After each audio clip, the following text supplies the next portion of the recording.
আশা করি সবাই ভালো আছেন। আ আমাদের চ্যানেলে সবাইকে স্বাগতম। আজকের আমাদের ভিডিওর টপিক হচ্ছে দক্ষিণ কোরিয়ায় সামরিক শাসন। আপনারা ইতিমধ্যে হয়তো খবরে জেনে গিয়েছেন যে দক্ষিণ কোরিয়ায় তাদের প্রেসিডেন্ট ইউন আ সামরিক শাসন জারি করেছে। সামরিক শাসন মানে হচ্ছে দেশ এখন আর্মির নিয়ন্ত্রণে চলবে। তারপর তারা বিভিন্ন নিয়মকানুন বেঁধে দিয়েছে।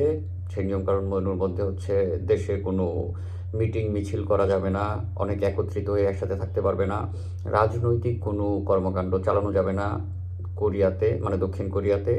তারপরে হচ্ছে সকল গণমাধ্যম মিডিয়া যা আছে তা আর্মি পরিচালনা করবে, মানে তাদের মনিটরিং ছাড়া কোনো প্রকার নিউজ কিছুই চালানো যাবে না।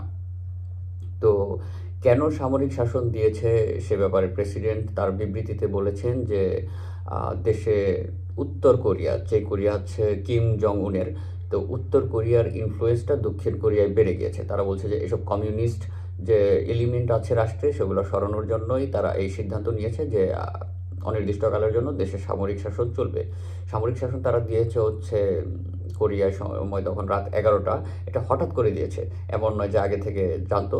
আর কোরিয়ান যে বর্তমান প্রেসিডেন্ট ইয়ন, তার কোরিয়াকে মানে আসলে রেটিং দেওয়া হয় যে প্রেসিডেন্ট কেমন, তো ওনার রেটিং অনুযায়ী উনি হচ্ছে কোরিয়ার সর্বনিম্ন মানের রেটিং প্রাপ্ত প্রেসিডেন্ট। তো আসলেই কেন সামরিক শাসন দিয়েছে তা তো এখন বলা যাচ্ছে না, কারণ এখন পলিটিক্যাল অ্যানালাইসিস করতে হবে কার ইনফ্লুয়েন্সের কারণে এমন হচ্ছে। তো আমাদের বাংলাদেশিদের এই ব্যাপারে সতর্ক থাকতে হবে, কারণ আমরা অনেক ভলনারেবল একটা সিচুয়েশনে আছি। ভারত অনেক প্রোপাগান্ডা চালাচ্ছে আমাদের ব্যাপারে যে আমরা এই করছি সেই করছি। সো এসব ব্যাপারে আমাদের অবশ্যই সচেতন থাকতে হবে। সংখ্যালঘুদের সাথে যাতে আমরা দুর্ব্যবহার না করি, তারপর দাঙ্গা লাগানো, এসব ব্যাপারে আমাদের সতর্ক থাকতে হবে যাতে আমরা রাষ্ট্রে এসব কাজ না করি। কারণ ভারত চাইবে আমরা এসব কাজ করে দেশে একটা অস্থিতিশীল পরিবেশ সৃষ্টি করি, যাতে আমাদের দেশে মার্শাল ল আনা যায়। আর সামরিক শাসন জারি করলে শেখ হাসিনার ফিরে আসার পথটা সুগম হবে। তো আমরা কখনোই এমন কাজ করব না যাতে আমাদের দেশে কোনো গণ্ডগোল, অস্থিতিশীলতা এসব সৃষ্টি হয়, যাতে সামরিক আইন জারি হয় দেশে।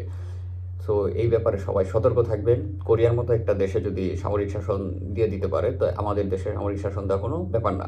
তো এই ব্যাপারে অবশ্যই আমাদের সতর্ক থাকতে হবে। কোনো প্রকার প্রোপাগান্ডায় আমাদের কান দেওয়া যাবে না, দাঙ্গা লাগানো যাবে না। আমরা সিভিলাইজড সোসাইটির মতো থাকবো, যাতে আমরা ডেমোক্রেটিক একটা সিস্টেমের মধ্যে আগাতে পারি। আমাদের বিপ্লব কিন্তু এখনও শেষ হয়নি। আমাদের ইলেকশনের মাধ্যমে যখন আমরা একটা ডেমোক্রেটিক সরকার পাবো, তখনই আমাদের বিপ্লবটা বা গণঅভ্যুত্থান যেটাই বলেন সেটা সাকসেসফুল হবে। আশা করি সবাই এই ব্যাপারে খেয়াল রাখবেন, সুস্থ থাকবেন।